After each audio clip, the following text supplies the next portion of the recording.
하이델베르크 교리문답을 하심으로 9월 마지막 주일 예배로 나아갑니다. 살아서나 죽었으나 당신의 유일한 위로는 무엇입니까? 살아서나 죽었으나 나의 몸과 영혼은 나 자신의 것이 아닙니다. 나의 몸과 영혼은 나의 신실하신 구주 예수 그리스도의 것입니다. 그리스도는 자신의 보배로운 피로 나의 모든 죄값을 완전히 치르셨습니다. 그리스도는 나를 마귀의 모든 권세에서 풀어주셨습니다. 또한 그리스도는 나를 지켜주십니다. 그리고 하늘에 계신 아버지의 뜻이 아니라면 내 머리에서 머리카락 하나도 떨어지지 않습니다. 참으로 모든 것은 나의 구원을 위해 합력하여 일합니다. 그리고 그리스도는 성령님을 통해 내게 영생을 보증해 주십니다. 또한 그리스도는 이제부터 진심으로 기꺼이 그리스도를 위해 살도록 나를 준비시키십니다. 아멘. 이 위로 안에서 복을 누리며 살다가 죽기 위해 당신은 무엇을 알아야만 합니까? 다음 세 가지를 알아야만 합니다. 첫째, 나의 죄와 비참함이 얼마나 큰지 알아야 합니다. 둘째, 어떻게 내가 나의 모든 죄와 비참함으로부터 구원받는지 알아야 합니다. 셋째, 어떻게 내가 그러한 구원을 주시는 하나님께 감사해야 하는지 알아야 합니다. 아멘.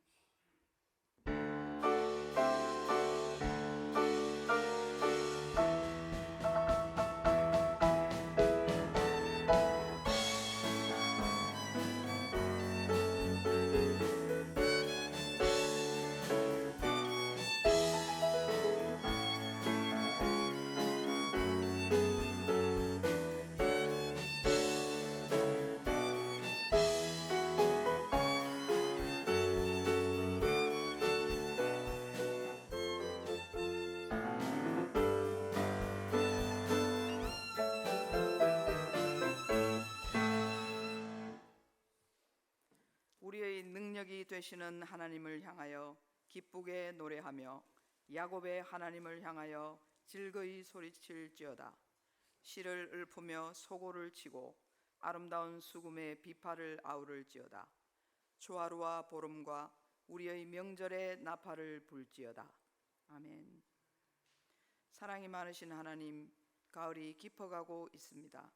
들판에 곡식이 물어있고 나무마다 알찬 결실이 맺어지는 아름다운 계절을 주심에 감사를 드립니다.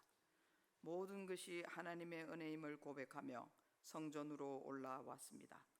주님을 사모하는 우리 심령에도 성령의 열매를 풍성하게 맺을 수 있도록 역사하여 주옵소서. 날마다 하나님의 말씀과 명령에 순종하고 먼저 그의 나라와 의를 구하는 삶을 살며 빛과 소금의 역할을 잘 감당하게 하옵소서. 이번 주에는 민족 고유의 명절 추석도 있사오니 모든 성도들의 가정에 감사와 기쁨과 화평이 넘치게 하여 주옵소서. 온 교회의 머리 대신 예수님의 이름으로 기원하옵나이다. 아멘. 찬송가 15장을 부르겠습니다.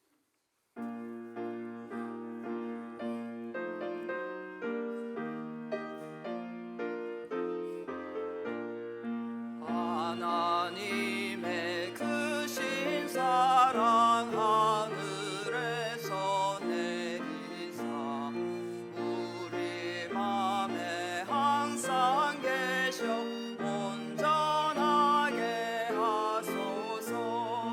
우리 주는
영광 항상 돌려 천사처럼 섬기며 주의 사랑 영영토록 찬송하게 하소서. 우리들이 거듭나서 흠이 없게 하시고 주의 그 신 구원받아 온전하게 하소서. 영광에서 영광으로 천국까지 이르러 그 신 사랑 감격하여 경배하게 하소서.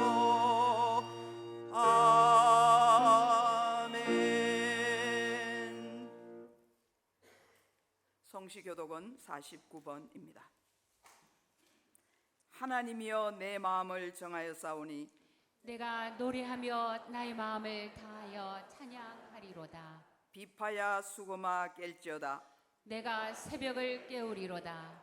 여호와여 내가 만민 중에서 주께 감사하고 문 나라 중에서 주를 찬양하오리니 주의 인자심이 하늘보다 높으시며 주의 진실은 궁창에까지 이르나이다. 하나님이여 주는 하늘 위에 높이 들리시며 주의 영광이 온 땅에서 높임 받으시기를 원하나이다. 주께서 사랑하시는 자들을 건지시기 위하여 우리에게 응답하사 오른손으로 구원하소서. 아멘. 우리의 신앙을 고백하겠습니다. 나는 전능하신 아버지 하나님 천지의 창조주를 믿습니다. 나는 그의 유일하신 아들 우리 주 예수 그리스도를 믿습니다. 그는 성령으로 잉태되어 동정녀 마리아에게서 나시고 본디오 빌라도에게 고난을 받아 십자가에 못 박혀 죽으시고 장사된 지 사흘 만에 죽은 자 가운데서 다시 살아나셨으며 하늘에 오르시어 전능하신 아버지 하나님 우편에 앉아 계시다가 거기로부터 살아있는 자와 죽은 자를 심판하러 오십니다. 나는 성령을 믿으며 거룩한 공교회와 성도의 교제와 죄를 용서받는 것과 몸의 부활과 영생을 믿습니다. 아멘. 찬송가 288장을 부르겠습니다.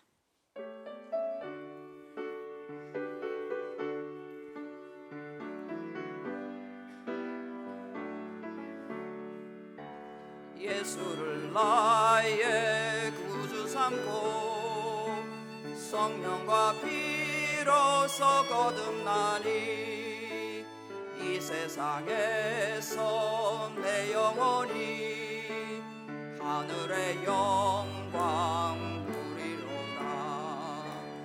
이것이 나의 간증이요 이것이 나의 찬송일세. 나 사는 동안 끊임없이 주를 찬송하리로다.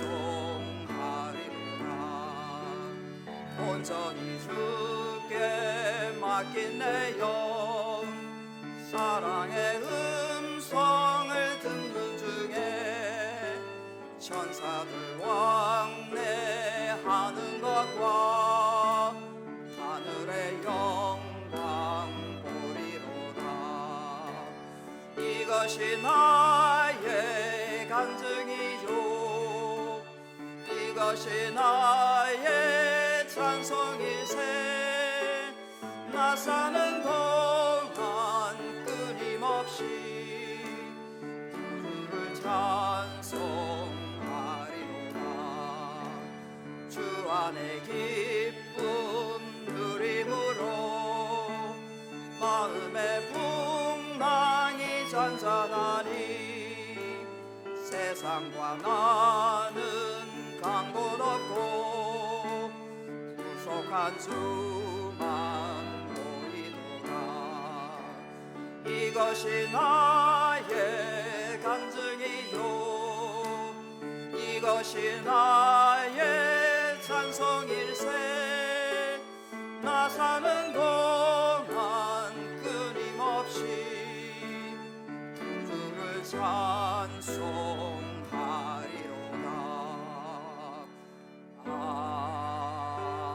아멘.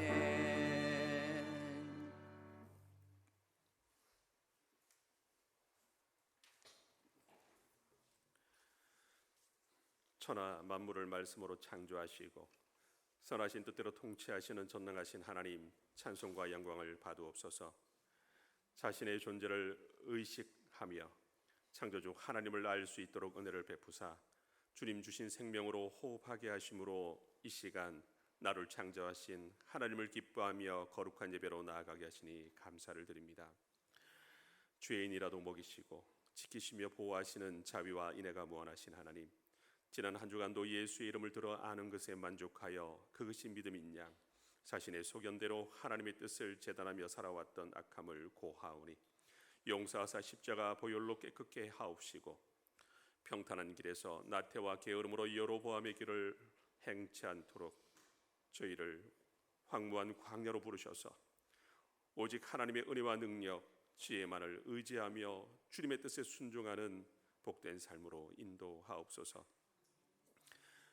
주님의 재림하실 때가 가까워짐에 따라 절대 진리를 부정하는 시대적 풍조 속에 하나님을 부정하는 것이 당연한 악한 세대를 살고 있사오니 세우신 목사님을 통하여 거룩한 교회의 본질을 배우게 하시고 교리를 아는 바른 신앙으로 세상을 바라보는 분별의 능력을 더하게 하신 하나님, 우상과 이단, 죄악이 가득한 세상 속에서 예수 그리스도 안에 구별되어 믿음으로 살며 순종함으로 주님께서 원하시는 거룩한 삶을 살게 하옵소서. 어제 주신 영적 양식은 어제의 배부름으로 족하오니 어제의 만나로 오늘을 살려는 어리석음과 게으름의 죄악을 벗어버리고 매일 새로운 영적 양식을 베푸시는 주님을 파수꾼이 아침을 기다리는 것보다 내 영혼의 주를 더 기다린다 고백하였던 다윗처럼 사모하며 한평생 주님과 동행하는 한량없는 은혜를 베풀어 주옵소서. 1월에 예정된 단기 선교를 위해 기도하오니 온 교회가 주님의 지상 명령을 기억하여 한 마음으로 중보하며 깊은 관심으로 협력하게 하옵시고 비록 내가 그 땅을 밟을 수 없으나 나를 대신하여 보내시는 그 선교를 위해 마음과 정성을 다하여 준비하게 하옵소서. 특별히 이 기회를 통하여 교회 설립 75년이 지나도록 이루지 못한 선교사 직접 파송과 현지 교회 건축과 영혼 구원의 선교 비전을 품게 하시며 바울과 실라와 같은 간절한 심정으로 지상 명령을 지켜 행하는 선교의 기초를 쌓게 하옵소서. 각 가정과 성도를 위해 기도하오니 맥인 바디메아가 절망 중에 간절함과 절박함으로 예수의 이름을 크게 부르짖었을 때에 예수께서 그 음성을 들으시고 육신의 질병을 자유케 하셨던 것처럼, 치유하셨던 것처럼 간절함으로 주의 이름을 부를 때에 때를 따라도 오시는 하나님의 은혜와 하나님의 은혜로 위기와 고난을 이겨내게 하시고 억눌림과 모든 결박이 끊어져 예수의 이름으로 자유함을 얻게 하옵소서. 무엇보다 분주한 삶의 중독에서 헤어나 하나님의 일을 가장 우선할 때에 우리의 삶을 분명하고 완전히 책임져 주시는 하나님의 축복을 경험하게 하옵소서. 연세가 높으시고 육신의 건강이 좋지 않으신 부모님들의 삶을 주님의 한량없으신 위로와 평강으로 만족해 하옵시고 어리고 연약한 자녀들에게는 주님의 향한 뜨거운 첫사랑을 경험하게 하사 성경적 가치관을 입으로 선포하고 삶으로 살아내게 하시며 교사들에게는 힘과 능력을 다하사 맡기신 교사의 사명을 잘 감당하게 하옵소서. 추석 명절을 맞이하오니 먼저 소외된 지체와 가정, 이웃을 돌아보게 하시며 반가운 친지와 가족들이 주님의 은혜 아래 하나 되는 기쁨을 누리게 하옵소서. 특별히 복음을 알지 못하는 가족들에게 복음의 전도자로 세워질 수 있도록 지혜와 명철을 다하시며 그 입술과 행실이 구별되어 주님의 영광을 비출 때에 장차 예수로 하나 되는 믿음의 가문으로 거듭나게 하옵소서. 이 시간 말씀 선포하실 담임 목사님을 축복하사 영과 육이 건강하여 늘 평안하게 하시며 선포되는 말씀을 기쁨과 두려움 마음으로 들을 때에 지친 영혼이 회복되며 응답을 구하던 성도들이 해답을 발견하게 하시며 충만한 은혜와 감격 속에 주님을 마음껏 기뻐하며 경배하는 예배가 되게 하옵소서. 예배를 방해하는 모든 악의 충동을 막아 주옵시고 드려지는 예배를 통하여 삼위일체 하나님 홀로 영광 받으옵소서. 예수님의 이름으로 기도드립니다. 아멘.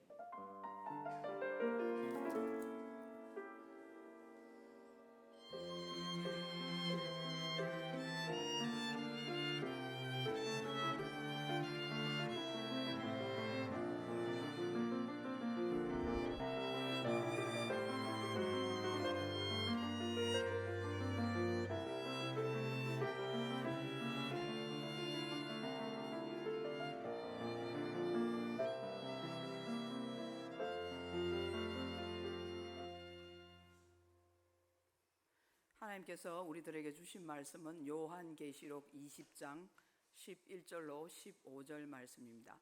신약 성경 419면에 있는 요한계시록 20장 11절로 15절까지 말씀을 한 절씩 봉독하시고 마지막 절은 합독하겠습니다. 또 내가 크고 흰 보좌와 그 위에 앉으신 이를 보니 땅과 하늘이 그 앞에서 피하여 간데 없더라. 또 내가 보니 죽은 자들이 큰 자나 작은 자나 그 보좌 앞에 서 있는데 책들이 펴 있고 또 다른 책이 펴졌으니 곧 생명책이라. 죽은 자들이 자기 행위를 따라 책들에 기록된 대로 심판을 받으니 바다가 그 가운데서 죽은 자들을 내주고 또 사망과 음부도 그 가운데서 죽은 자들을 내주매 각 사람이 자기의 행위대로 심판을 받고 사망과 음부도 불못에 던져지니 이것은 둘째 사망 곧 불못이라. 누구든지 생명책에 기록되지 못한 자는 불못에 던져지더라. 아멘. 주일 특송을 장생복의 청년부에서 드리겠습니다.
주께 순복해 내 삶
로댕이 만든 유명한 작품이 생각하는 사람입니다. 한 남자가 턱에 손을 괴고 곰곰이 뭔가를 생각하는 모습의 조각상인데 그 아래 부제에는 이렇게 기록되어 있습니다. 지옥문 앞에서. 단테의 신곡 중 지옥편에 나오는 것으로 지옥에 들어가는 문 위에 만들어진 조각상이 생각하는 사람입니다. 그 제목을 누가 지었는지는 모르겠지만 지옥문 앞이라는 제목은 별로 어울리지 않는다고 여겨집니다. 지옥문 앞까지 갔다면 이미 끝장이기 때문입니다. 너무 때가 늦었습니다. 지옥문 앞에서 더 이상 무슨 희망이 있겠습니까? 그래서 모순이 된다고 여겨지면서도 다른 한편으로는 상당히 큰 의미를 가진 작품이라 생각됩니다. 저 멀리서 지옥문을 바라볼 때 아직 그 문에 다다르기 전에 큰 도움이 될 수도 있기 때문입니다.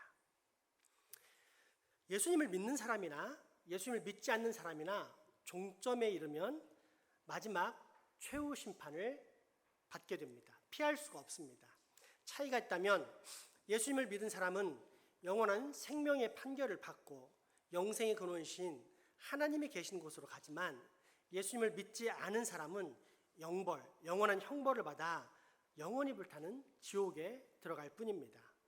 그러므로 우리는 머리를 숙이고 손에 턱을 괴고 곰곰이 그리고 겸손히 생각해 봐야 합니다. 정말 그런 곳이 있을까? 나는 어느 곳에 들어갈까? 만약 있다면 어떻게 해야 영원한 형벌의 불못이 아닌 영원한 생명의 자리에 들어갈까? 예수님을 믿으면 지옥에 들어가지 않는다는데 그게 사실일까?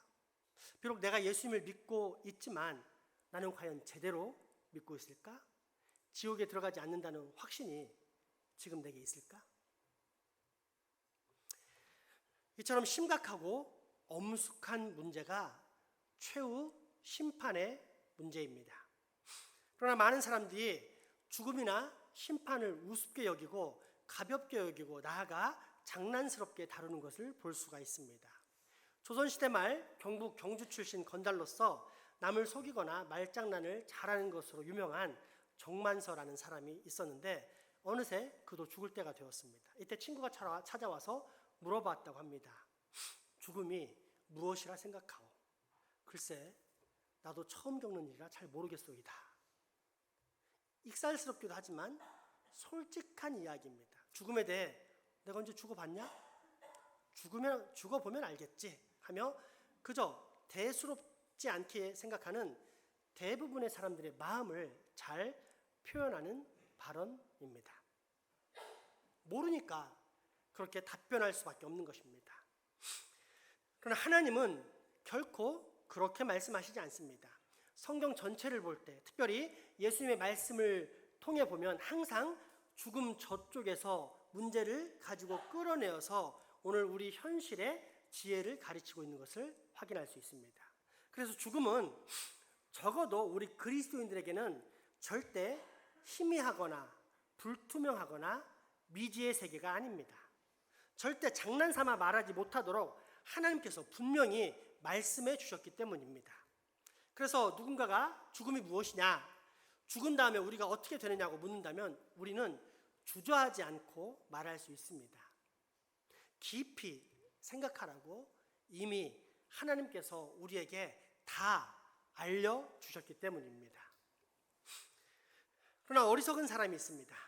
이런 사람을 세상적으로 볼 때는 어쩌면 굉장히 용감한 사람 또는 곰처럼 우직한 사람이라고 할 수 있습니다. 죽음도 두렵지 않고 그 외 모든 것들도 무섭지 않다고 말하는 사람입니다. 이탈리아의 초기 르네상스 화가인 페루지오가 그런 사람인데 하나님을 믿지 않았습니다.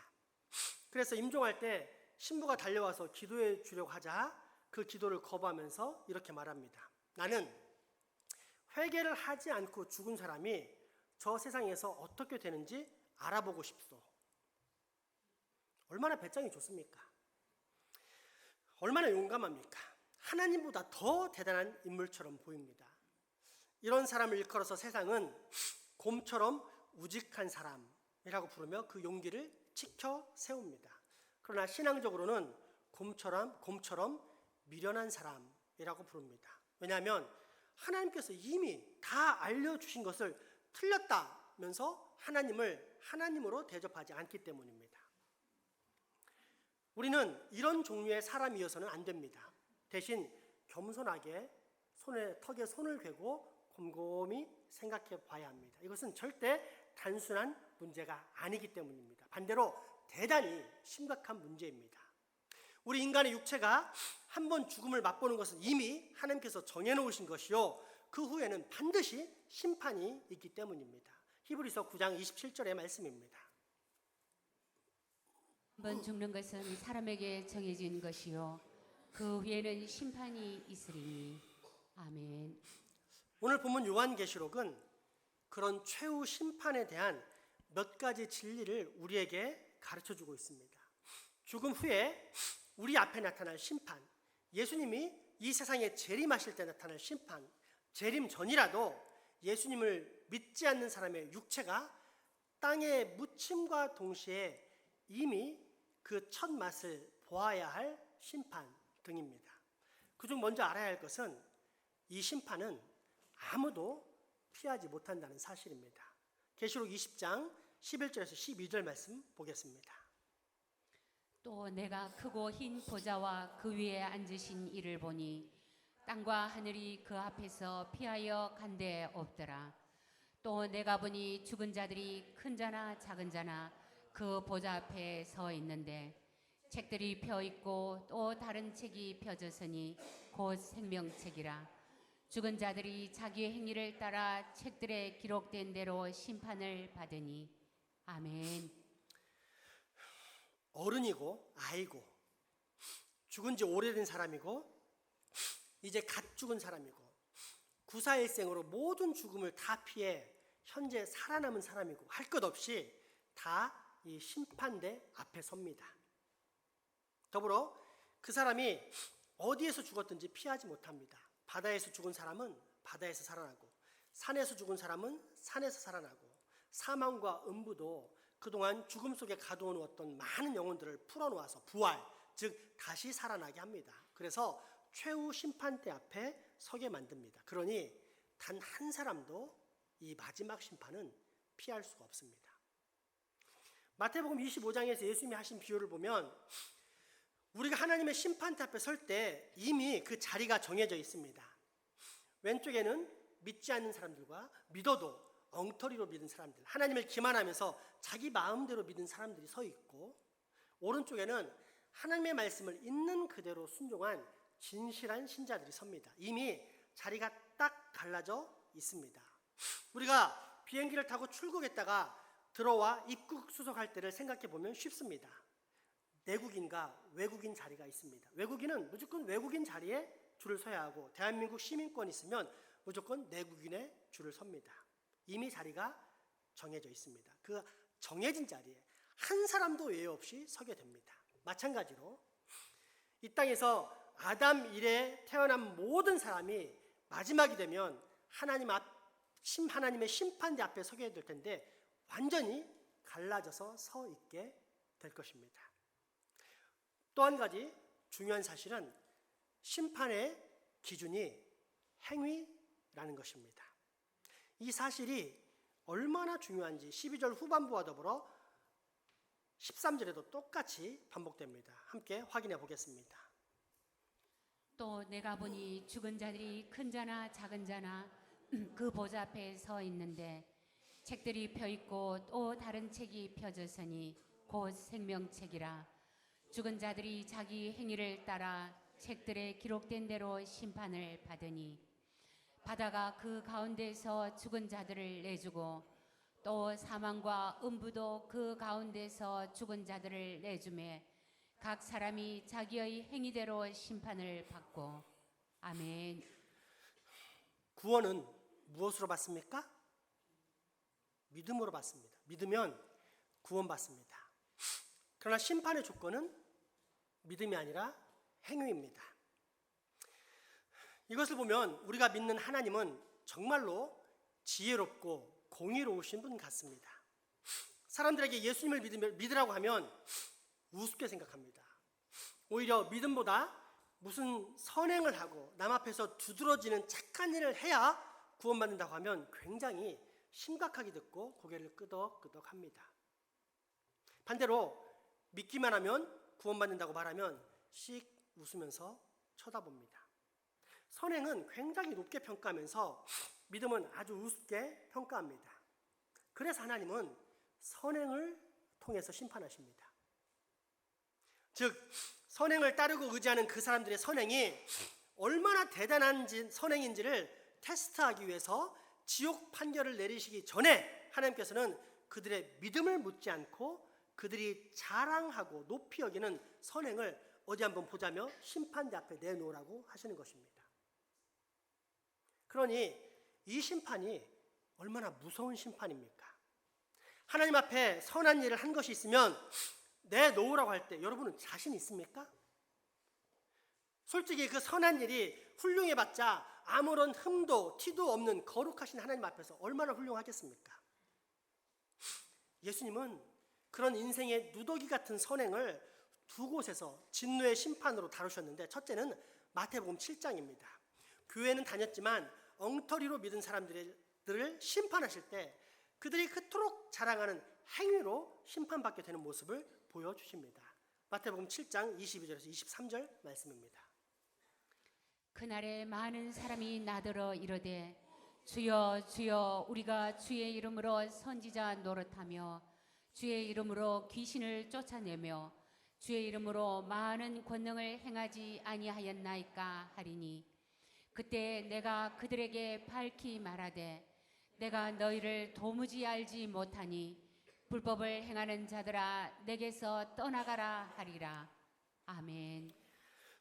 믿음이 없이 교회만 다닌 사람들은 우리가 언제 하나님 뜻대로 살지 않았습니까? 아니 언제 우리가 선행을 하지 않았습니까? 우리가 이런 좋은 일도 했고 저런 훌륭한 일도 했습니다 라고 항변합니다. 심판대 앞에 서면 자기들이 했던 조그마한 선행을 어떻게 해서든지 부각시키려는 사람으로 변합니다. 주인 대신 하나님의 말씀을 평생 아무렇지 않게 무시하고 살았으면서도 정작 심판대 앞에서는 자기가 행한 아주 조그만 것을 자랑하는 참 기가 막힌 상황인 것입니다. 마태복음 25장에도 비슷한 말씀이 나옵니다. 이것은 교회 밖에 있는 사람들에 대한 심판인데 오른편에 있는 의인과는 정반대에 놓여 있는 왼편 죄인들에 대해서 이렇게 말씀하시는 장면입니다. 마태복음 25장 41절에서 44절까지 말씀입니다. 또 왼편에 있는 자들에게 이르시되 저주를 받은 자들아 나를 떠나 마귀와 그 사자들을 위하여 예비된 영원한 불에 들어가라.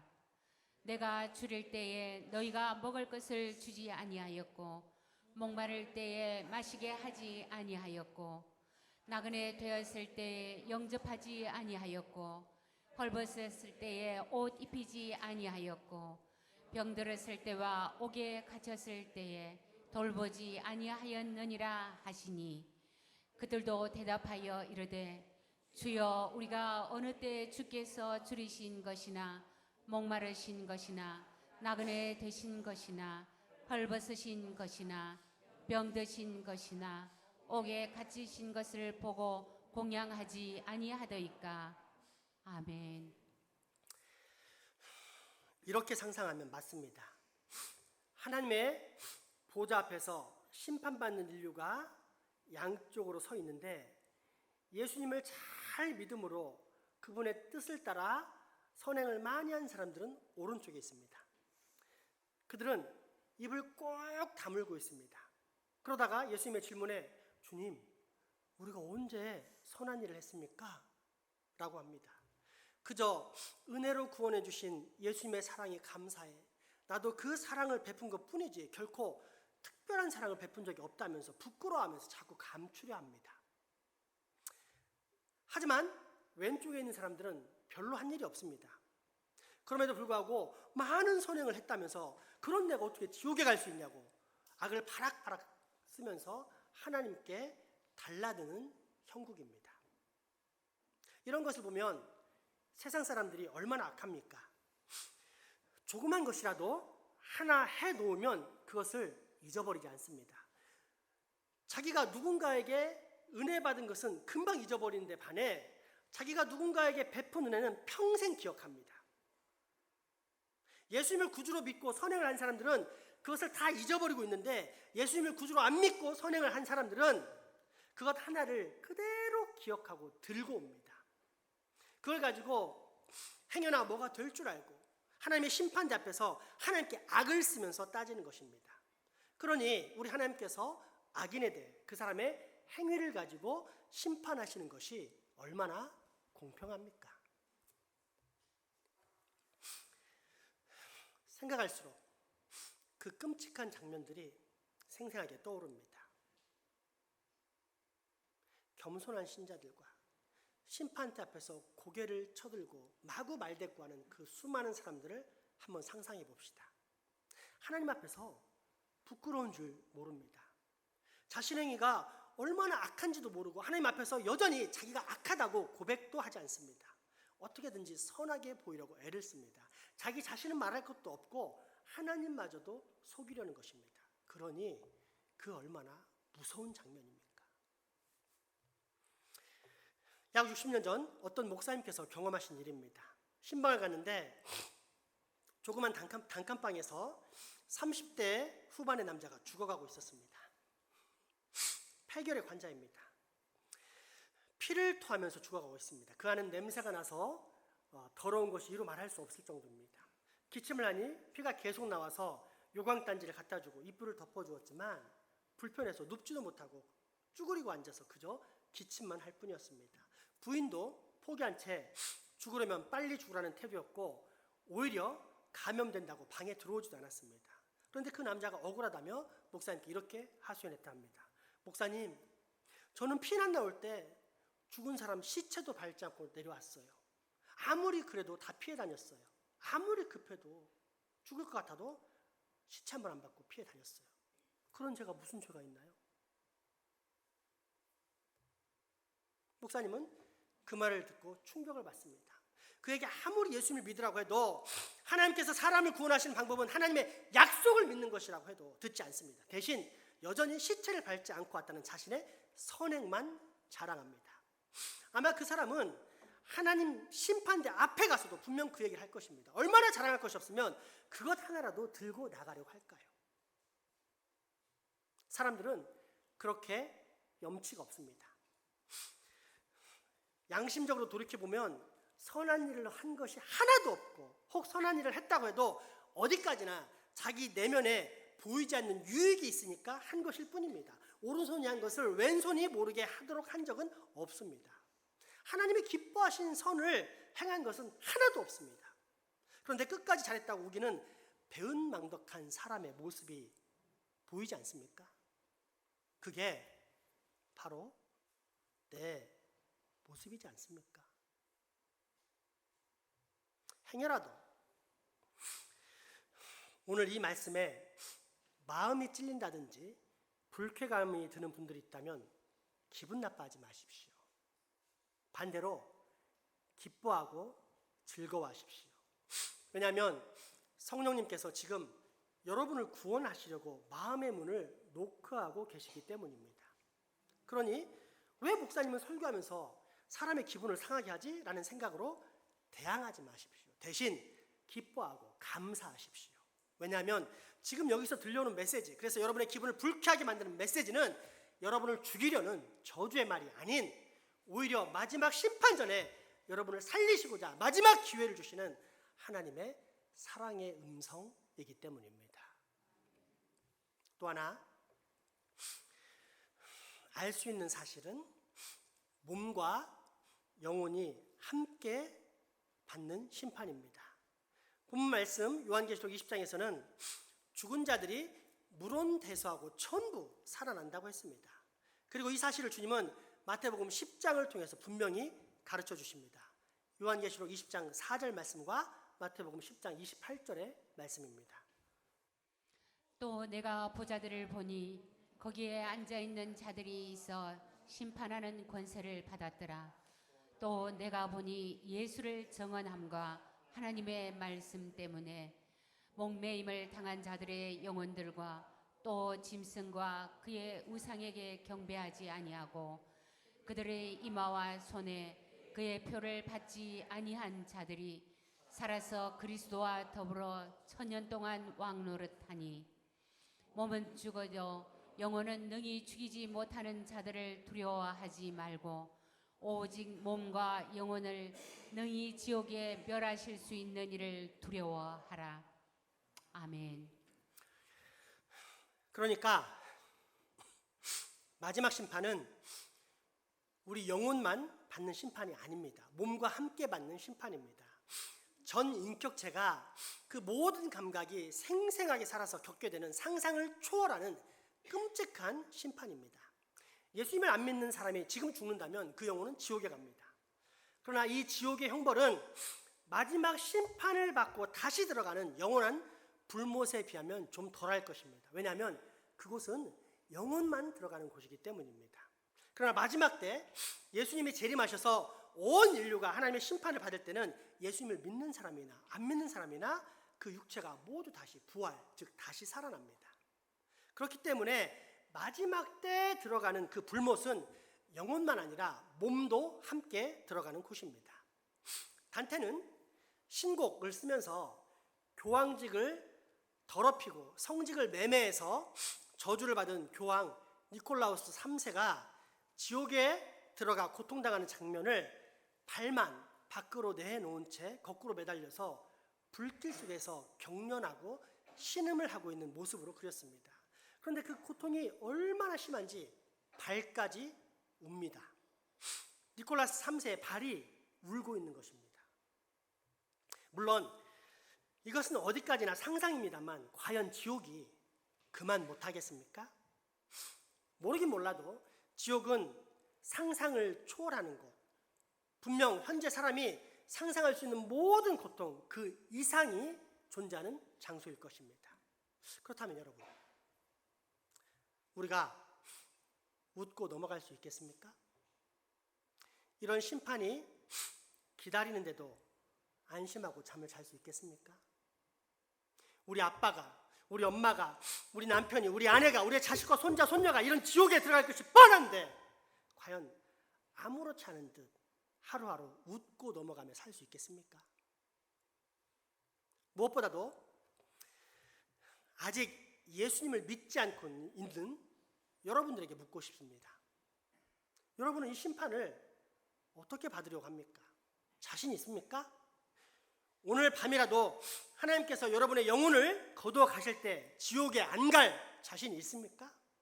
없다면 지금이라도 늦지 않았습니다. 얼른 돌이키십시오.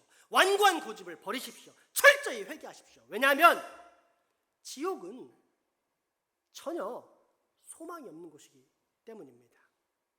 그런 끔찍한 지옥의 모습을 단테는 지옥문에 붙어있는 팻말을 통해서 이렇게 소개하고 있습니다. 이곳으로 들어가는 자는 모든 희망을 버릴지어다. 이곳으로 들어가는 자들은 모든 희망을 버릴지어다. 절망입니다. 다시는 기회가 없습니다. 후회해도 아무 소용이 없습니다. 그래서 예수님께서는 이곳에 있는 사람들은 이를 갈며 슬피 운다고 했습니다. 언제 이를 갈고 왜 이를 갑니까? 억울하고 분할 때, 자기 자신이 너무나 미련하고 어리석어 잘못된 선택을 했을 때, 그래서 도저히 살 수 없을 것 같은 때, 이때 이를 갑니다.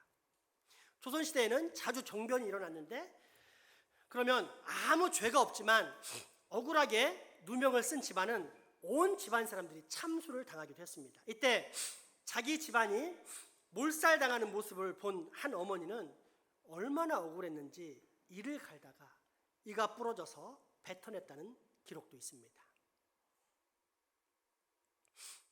왜 점잖은 예수님께서 장차 이를 갈며 슬피 우는 사람이 있을 거라고 말씀하셨는지 감이 오십니까? 예수님은 그 무서운 심판을 이미 너무나 잘 알고 계셨습니다. 몸서리 쳐지는 그 끔찍한 고통을 그 누구보다도 잘 아셨습니다. 때문에 우리를 구하시려고 그처럼 끔찍한 표현을 서슴지 않고 사용하신 것입니다. 그러므로 우리가 하나님의 말씀을 진정으로 믿는다면 즉 하나님을 하나님으로 대접하려고 한다면 한 번 죽는 것은 사람에게 정하신 것이요 그 위에는 심판이 있으리라는 이 말씀을 절대 대충 들으면 안 됩니다. 오늘 밤 옷을 벗고 편안하게 잠자리에 들어가서도 안 됩니다. 밤중에 자다가 기회를 놓치면 영원히 사망에 빠질 수 있기 때문입니다. 무엇보다도 오늘도 아무렇지 않게 예수님 없이 잠자리에 들려고 하는 내 남편, 내 아내, 내 부모, 내 자식들에게 회개하고 복음을 믿으라고 전도해야 합니다. 자신이 가장 아끼는 사람이 그 무서운 심판, 그 무서운 영원한 불못에 들어가지 않도록 어떠한 수단과 방법을 통해서라도 막아야 합니다. 왜냐? 그게 바로 진짜 사랑이기 때문입니다. 실제 우리는 이미 그 놀라운 사랑을 체험한 사람들입니다. 다른 그 어떤 사람에 의해서가 아닌 나를 사랑하신 하나님께서 친히 그리고 강하게 막으셨기 때문입니다. 어떻게 막으셨습니까? 자기 아들 예수 그리스도를 희생시켜 십자가에 못 박은 후 그 십자가를 우리가 향하는 지옥문 길 앞에 떡 세워놓으셨습니다. 그리고는 이 십자가를 보라. 이것을 보아 다시 돌아서서 생명의 길로 오라. 피를 토하며 제지하셨습니다. 그렇게 이 놀라운 우리 주 하나님의 사랑, 하나님의 강력한 제지가 있었기 때문에 지금 우리가 이렇게 다 구원받게 된 것입니다. 따라서 우리 역시 내가 가장 사랑하는 나의 가족, 나의 친척, 친구, 이웃 앞에 반드시 이 십자가 복음이라는 은혜의 기둥을 떡하니 박아야만 하는 것입니다. 여러분, 다시 한번 진지하게 생각해 보십시오. 왜 여러분은 여러분의 남편이나 아내, 자식이나 손주에게 예수님 믿으라는 말을 자주 듣게 되는 것일까요? 대충 믿지 말고 제대로 믿으라는 그런 이야기를 왜 듣는 것일까요? 하나님께서 여러분을 보고 안타까워하시기 때문에 그러는 것입니다. 그 무서운 심판을 피하도록 하기 위해서입니다. 옛날 강원도에는 광산촌이 많았는데 그것은 말 그대로 막장 인생이라고 합니다. 더 이상 갈 곳이 없을 때 최후로 찾아가는 곳입니다. 40도가 넘는 깊은 땅 속에서 8시간 동안 일하고 그 속에서 시커멓게 먼지가 앉은 점심을 먹고 온몸에 땀이 뻘뻘 흐르는 것을 참으며 일하는 곳입니다. 공기는 너무나 탁해서 연탄가루, 돌가루가 몸속으로 들어가 허파에 쌓여서 결국에는 젊은 나이에 폐병으로 죽는 것이 탄광 관부들의 운명입니다. 그래서 막장 인생입니다. 그러면 이런 막장 인생을 산 사람들이 자기 어린 자식들을 볼 때 어떤 마음이 들겠습니까? 오, 사랑하는 아들, 공부 열심히 해서 너도 나를 따라 대를 이어 탄광의 강부가 되자. 이런 아버지 어머니가 천하에 있겠습니까? 실제 탄광 광부의 아들이 쓴 시에는 이런 글이 적혀 있었습니다. 우리 아버지는 탄을 캐신다. 나는 공부를 못하니까 광부가 되겠지 하는 생각이 가끔 든다. 그러나 아버지께서는 나는 어차피 광부니까 열심히 일해야 되겠지만 너는 커서 거지가 되었으면 되었지 죽어도 광부는 되지 말아라 고 말씀하신다. 막장 인생을 사는 피 맺힌 아버지의 소원입니다. 거지가 되면 되었지 막장 속에 들어오는 인생은 살지 말라는 것입니다. 왜 그렇습니까? 광부의 생활이 얼마나 비참하고 괴로운 일인가를 몸소 체험하여 알고 있기 때문입니다. 그래서 사랑하는 아들만은 그곳에 오지 말라고 안간힘을 쓰며 말리고 있는 것입니다. 마찬가지로 마지막에 무서운 심판이 기다리고 있는 것을 분명히 아는 사람은 반드시 말리게 되어 있습니다. 알고 있으면서도 사랑하는 아들이나 딸에게 네 마음대로, 네 느낌이 오는 대로, 네가 가고 싶은 대로 가라 하는 부모는 없습니다. 자식들에게 너희들이 원하는 대로 살아. 네 인생은 네 거야. 신앙도 네 자유야. 너무 신앙에 매이지 마. 가장 중요한 건 네가 행복하게 사는 거야. 교회 다녀서 네가 행복하지 못해? 그럼 다니지 마. 편한 데 살아. 선택해. 하면서 방치하는 부모는 절대 없습니다. 모르거나 아니면 하나님 말씀을 안 믿거나 둘 중에 하나입니다. 그렇게 자식을 망쳐놓고 왜 우리 자식은 망가졌냐고 호소하는 어리석은 부모를 참 많이 봤습니다. 똑같은 이유입니다. 교회 다니는 사람들이 낯선 사람을 붙들고 교회에 오라고 하는 이유가 무엇입니까? 하나님의 말씀을 통해 마지막에는 심판이 너무너무 무서운 심판이어서 거기 가는 것을 차마 눈뜨고 볼 수 없다는 안타까운 마음이 들어서 가지 말라고 막는 것이 전도입니다. 그래서 무례하게 보일지라도 귀찮을지라도 수단과 방법을 가리지 않고서라도 이런 곳에 가는 것을 막습니다. 왜냐? 마지막 심판은 농담이 아닌 진짜이기 때문입니다. 우리의 창조주요 구속주의자 언젠가는 다시 오사 그동안에 우리가 행했던 모든 선악간의 생각과 언어와 행동을 심판하실 우리 주 예수님께서 직접 하신 말씀을 한번 들어봅시다. 마태복음 5장 29절에서 30절 말씀입니다. 만일 내 오른눈이 너를 실족하게 하거든 빼어내 버리라. 내 백체 중 하나가 없어지고 온몸이 지옥에 던져지지 않는 것이 유익하며 또한 만일 내 오른손이 너로 실족하게 하거든 찍어내 버리라. 내 백체 중 하나가 없어지고 온몸이 지옥에 던져지지 않는 것이 유익하니라. 아멘. 지금도 주님은 우리에게 똑같은 말씀을 하고 계십니다. 얘들아, 세상에서 혹 비천하게 살더라도 하나님 잘 믿고 천국에 들어와야지. 예수 안 믿고 부자로 살면 그 재산을 다 가져가지도 못할 뿐더러 잘 먹고 잘 살다 보니 배만 불러서 살만 찌게 되고 그러면 무거운 몸과 마음으로 지옥에 들어가서 더 무겁고 더 뜨겁고 더 괴롭게 될 것이다.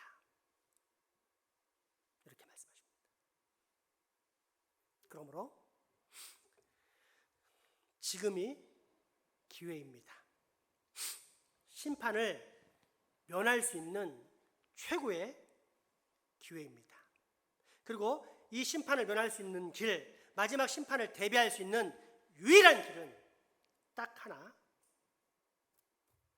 바로 나의 죄를 홀로 지고 십자가에서 죽으셨다가 다시 살아나신 하나님의 약속 그리스도 예수 그리스도를 나의 구주로 믿는 것입니다. 단순히 머리로 믿는 것이 아니라 나의 구원자이자 내 인생의 주인으로 영접하는 것입니다. 이 길만이 마지막 심판을 면할 수 있습니다. 그런데 이런 기록이 어디 있습니까? 석가모니가 이런 말을 했습니까? 마호메트가 했습니까? 아니면 공자가 말을 했습니까? 아무도 못했습니다. 왜입니까? 몰라서 못한 것입니다. 알면 분명히 우리에게 가르쳐 줬을 것입니다. 그러나 성경에는 기록되어 있습니다. 예수님께서는 말씀하셨습니다. 하나님의 아들이니까. 그래서 이 세계와 저 세계를 다 아시니까 다가올 저 세계를 바라보시면서 이 땅의 백성들에게 마지막 심판을 대비하라고 친히 알려주신 것입니다. 그렇다면 여러분, 우리가 누구를 믿어야 하겠습니까? 사람을 믿어야 하겠습니까? 아니면 하나님의 아들을 믿어야 하겠습니까? 과연 누구를 믿어야 구원을 받고 영생을 얻겠습니까? 우리 주 예수 그리스도의 말씀이 아니겠습니까?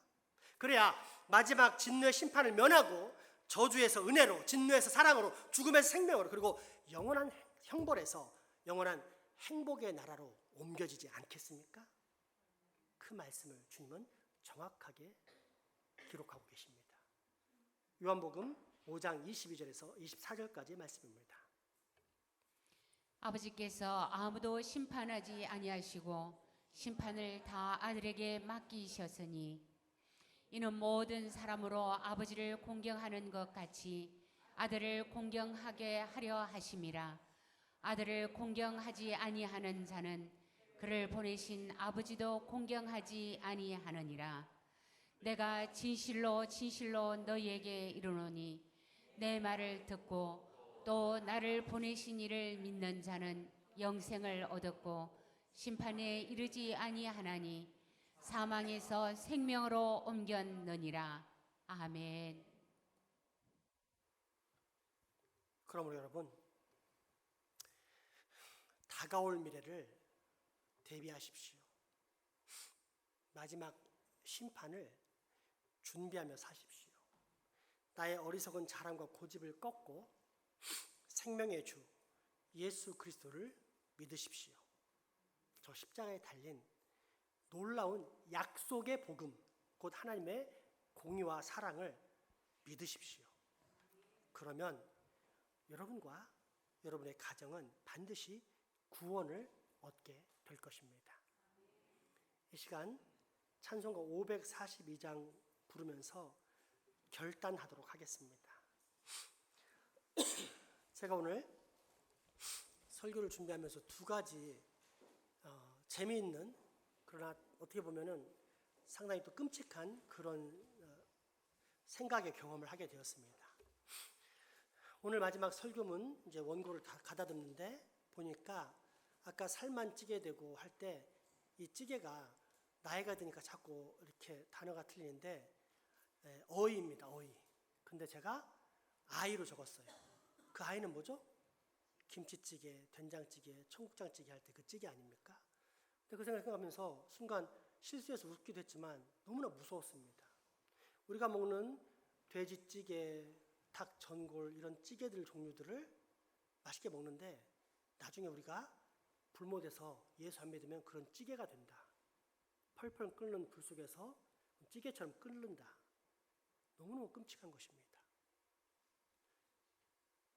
구원의 문제는 결코 우리가 우습게 알 수 없다는 다시 한번 큰 깨달음을 얻던 시간이었습니다. 반대로 기쁜 일도 있었습니다. 예배 전에 여기 앉아서 항상 자연스럽게 보이기도 하지만 저절로 눈이 가는 저 위층에 이제 유은이를 보게 되었습니다. 유은이를 어릴 때부터 갓난아기 때부터 항상 봤는데 그동안은 유은이가 고개를 못 가누고 유아 의자에 앉혀주면 거기에 이제 기대가지고 마지못해 앉아있는 상황이었는데 오늘은 보니까 딱 자리를 잡고는 두리번 하면서 살피는 것입니다. 그 모습이 얼마나 이쁜지 제가 너무 마음이 행복했습니다. 무엇을 말하느냐? 예수 그리스도를 구주로 믿으면 거듭남, 다시 태어나서 하나님의 자녀가 되는데 하나님의 자녀는 저렇게 성장하는 것입니다. 만약 저 아이가 성장하지 않고 오히려 줄어들다가 돌멩이가 되어서 버려야 되는 상황이 된다. 말도 안 될 뿐더러 너무나 끔찍하지 않겠습니까? 그리스도인은 하나님의 자녀요. 그래서 저렇게 점점 성장하면서 하나님을 기쁘게 해야 되는 것입니다. 그런데 그 성장은 내 힘으로 안 됩니다. 하나님의 영이 나를 성장시킬 수 있고 그 하나님의 영이 나를 예수 안에 거하게 할 때 나는 온전히 성장할 수 있습니다. 그 확신을 가지고 구주 예수를 의지하며 살겠다라는 마음의 고백을 하나님께 드리도록 하겠습니다. 찬양합시다.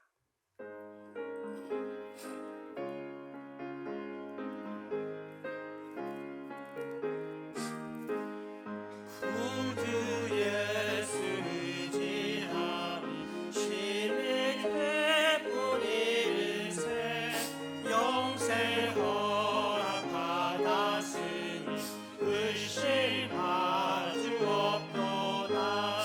예수 믿는 것은 받은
주소서.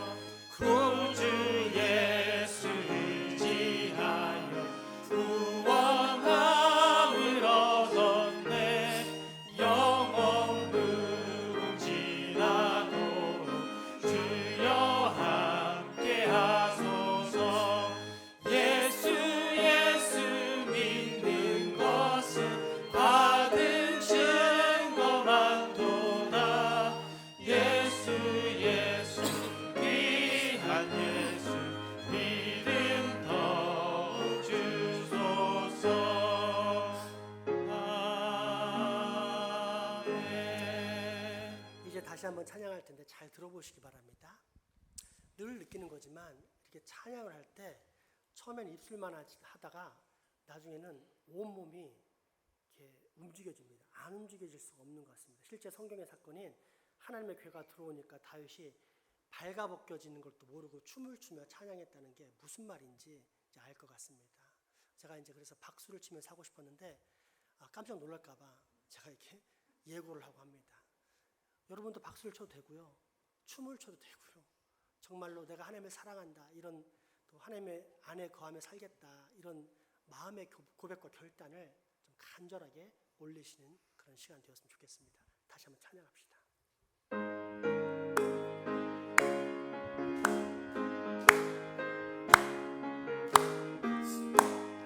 구주 예수 의지하며 심히 기쁜 일일세. 평생 허락받았으니 의심할 줄 없도다. 예수 믿는 것은 받은 증거만 도다. 예수 귀한 예수 믿음 더욱 주소서. 구주 예수 의지하며 심히 기쁜 일일세. 주를 믿는 나의 마음 그의 피에 적시네. 예수 믿는 것은 받은 증거만 도다. 예수 귀한 예수 믿음 더욱 주소서. 구주 예수 의지하여 죄악 벗어버리네. 환희 받고 영생함을 주께 모두 얻었네. 예수 믿는 것은 받은 증거만 도다. 예수 귀한 예수 믿음 더욱 주소서. 구주 예수 의지하여 구원함을 얻었네. 영원 무궁지나도록 주여 함께 하소서. 예수 믿는 것은 받은 증거만 도다. 예수 귀한 예수 믿음 더욱 주소서. 아멘. 자비와 긍휼이 풍성하신 하나님, 오늘 우리로 마지막 최후 심판을 대비하게 하시니 감사합니다.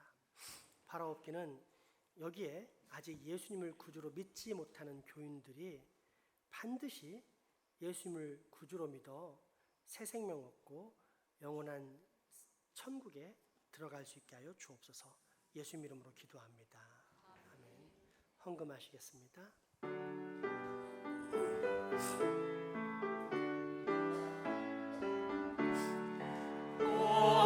하나님 우리의 창조주시니 내 주님께 귀한 것 드립니다.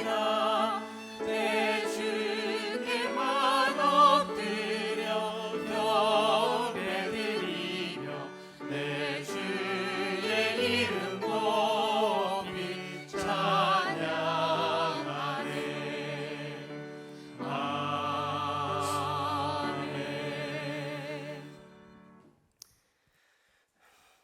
넘치는 풍성함을 늘 자녀들에게 허락하시는 아버지 하나님, 오늘도 이렇게 귀한 날을 맞이하여 아버지를 기억하고 예배하게 계시니 감사합니다. 나의 나 된 것은 오직 주님의 은혜임을 기억하여 이처럼 기도와 찬양과 말씀으로 예배하오니 주님 받아주옵소서. 특히 이 시간은 우리의 감사와 정성을 물질에 담아드리오니 주여 흠양하여 주시고 바친 손길들에게는 아버지께서 예비하신 모든 복으로 차고 넘치게 하여 주옵소서.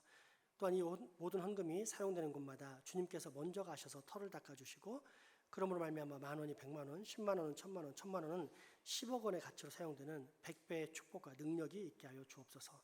우리의 가족이지만 병환으로 이 예배 함께하지 못하는 환우들, 직장, 사업, 유학, 국방의무로 타지, 해외 나가 수고하는 우리 교우들에게 동일한 은혜와 감사, 강복 있게 하시며 어느 곳에 가든지 하나님의 인도하심과 동행하심을 체험하는 복을 꼭 누리게 하여 주옵소서. 또한 우리가 받은 이 지역사회를 기도할 때 하나님, 이곳에 하나님을 알지 못해서 예수 그리스도를 믿지 않으므로 자기의 선행과 자기의 능력을 붙잡고 자기의 자랑을 붙잡고 살다가 죽어갈 영혼들이 너무나 많은데 하나님, 우리 교회가 영혼의 등대되게 하여 주옵소서. 그래서 복음과 기도, 전도로 불신과 정욕, 사탄이 충동이 가득한 이 어두운 지역을 점차 환한 그리스도의 빛으로 밝히게 하여 주옵소서. 예수 이름으로 기도합니다.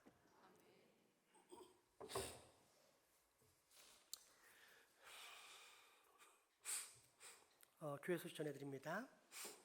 마리아 주간 바자회 및 일일 찻집이 1층 로비에서 또 만나올에서 오늘 있습니다. 지난번에 마리아가 아마 봄이었던 것 같은데 바자를 해가지고 한 70만 원 정도 이렇게 제가 수익이 났던 걸로 알아요.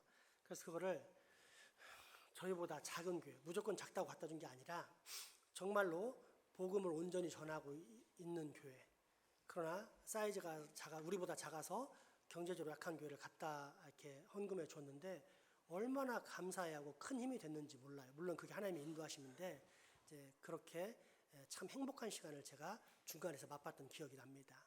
이제 또 똑같은 일을 하기 위해서 우리 마리아가 바자미 일을 찾지 하는데 돈은 이때 쓰는 것이고 또 이렇게 쓰는 것입니다. 그래서 마음껏 사 먹으면서 선교에 여러분이 투자하는 그런 시간을 꼭 가지시기 바랍니다. 오늘 귀한 소식이 있습니다. 우리 교회는 새 가족이 와서 등록하기가 쉽지 않습니다. 다른 교회처럼 4주, 길어야 6주인데 우리 교회는 16주 동안 교육을 받아야만 등록이 되거든요. 근데 그 16주라는 치열한 기간을 잘 뚫고 드디어 등록하신 분들이 있습니다. 그래서 우리 자의자매는 이미 이제 교육은 받았지만 이번에 함께 등록하는 차원에서 이제 소개합니다. 전자희, 조민향, 이광원, 이혜경, 이기론 그 성도님들이 이번에 새 가족으로 등록합니다. 선물은 성경책인데 1:1 교육하면서 보라고 미리 나눠줬습니다. 또 그때도 이제 축복해 줬는데 이제 우리 이 시간 다 같이 일어설 때 큰 박수로 우리 이제 한 가족이 되었으니 같이 신앙생활 잘합시다, 예수 의지해서 잘 삽시다, 이런 마음으로 박수 한번 보내도록 하겠습니다. 자, 먼저 일어나시죠. 자, 일어나시죠. 기론이 일어날래? 네, 우리 큰 박수로. 네, 잘하셨습니다. 수고하셨습니다. 네, 앉으시고. 또 저 달란트 임명이 있겠습니다. 이제 등록했기 때문에 우리 이광원 성도님 남성 중찬단과 아동부 어성경 보조교사로 임명합니다. 이혜경 성도님은 그 JSPC 앙상블 첼로로 그다음에 아동부 어성경 보조교사로 임명합니다. 10월달 추석 지나면서부터 연습 후에 잘 참석해 주시면 감사하겠습니다. 다음 주 소식입니다. 다음 주가 우리가 벌써 교회 창립한 지 75주년이 되는 기념주일입니다. 큰 이렇게 멋지고 훌륭한 교회를 있게 해주신 하나님께 큰 감사와 기쁨을 가지고 준비하다가 다음 주에 맞이했으면 좋겠습니다. 다음 주가 주일날이 하필이면 월삭 예배날과 이렇게 겹치게 되었습니다. 이렇게 월삭 매 달의 첫날을 하나님께 드리는 예배가 주일하고 겹칠 때는 주일 예배로 연합을 하고 수요일하고 겹칠 때는 수요 예배랑 연합을 하겠습니다. 그리 하시고 다음 주는 주일 예배로 연합해서 드립니다. 다음 주에 예배 후에 당회가 있습니다. 또한 명절 기간에는 주일 점심이 일단 없습니다. 그래서 주방팀이 너무 수고했는데 이건 좀 이따 얘기하도록 하고요. 주방팀도 이제 쉴 수 있도록 하루 이렇게 만들도록 하겠습니다. 또 새벽 기도회는 자율로 이렇게 하도록 하겠습니다. 다시 이제 주방팀 9월 28일부터 10월 3일까지 자율입니다. 주방팀은 제가 이제 우리 교인들도 똑같이 느끼는 거지만 어느 교회가 이렇게 맛있고 풍성하게 먹기가 쉽지가 않습니다. 저 국수 하나 준다든지 적당한 밥하고 국 하나 준다든지 이게 끝이고 김치 주고 끝인데 우리 교회는 이제 이렇게 항상 풍성하고 맛있게 먹습니다. 이제 거기에는 당연히 그만한 헌신이 있겠죠. 그래서 이번 명절은 쉬게 하는 이유이기도 하지만 더 중요한 거는 너무 감사합니다 이런 표현을 우리가 많이 이렇게 공개적으로 못했던 것 같아요. 그래서 이 시간 주방에 일하는 모든 분들을 다 생각에 떠올리면서 감사합니다 이런 마음으로 큰 박수 한번 보내드리도록 하겠습니다. 감사합니다.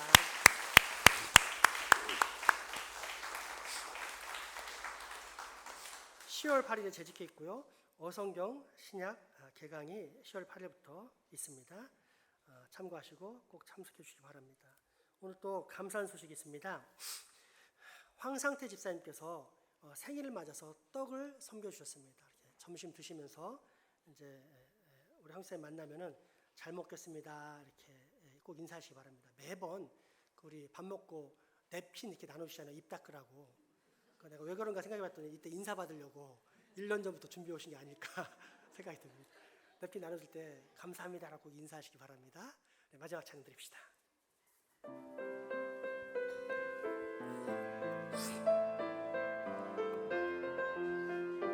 우리 손을 벌려 다 같이 축복할까요? 여호와는 너에게 복을 주시기를 원하며 너를 지키시기를 원하시며 여호와는 그 얼굴을 너를 향하여 들사 은혜와 평강 주시기 원하노라. 안아줄까요? 여호와는 너에게 복을 주시기를 원하며 너를 지키시기를 원하시며 여호와는 그 얼굴을 너를 향하여 들사 은혜와 평강 주시기 원하노라. 너를 보게 놓고 존귀하게 여기시는 하나님 내 삶 속에서 이 약속을 신실하게 이루시니 땅에 기름진 것으로 하늘에 신령한 것으로 너를 복주시고 지키신 하나님이 너의 영혼 잘 되도록 은혜 베푸시며 영광으로 인도하시니 강에 기름진 것으로 하늘에 신령한 것으로 너를 복주시고 지키신 하나님이 너의 영혼 잘 되도록 은혜 베푸시며 영광 마지막으로 꼭 안아주면서 인사할까요? 땅에 기름진 것으로 땅에 기름진 것으로 하늘에 신령한 것으로 너를 복주시고 지키신 하나님이 너의 영혼 잘 되도록 은혜 베푸시며 영광으로 인도하시리. 우리 주 예수 그리스도의 은혜와 하나님의 크신 사랑과 성령님의 교통하심이 이제후로 마지막 심판을 대비하는 성도, 즉 주님의 거룩한 백성으로 살아가겠다라고 다짐하고 결단하는 여기 모인 모든 주의 자녀들의 머리 위에와 가정, 이웃 그리고 후손들에게 지금부터 영원토록 함께 하시기를 간절히 축원하옵나이다. 아멘.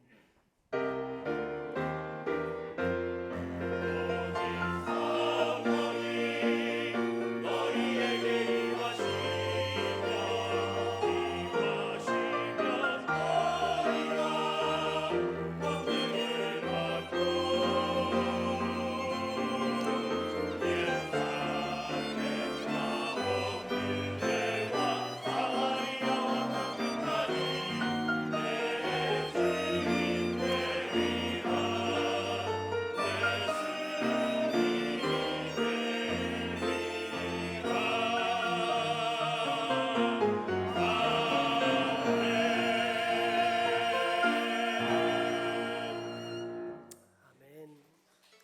평강과 축복의 유대 나누시겠습니다.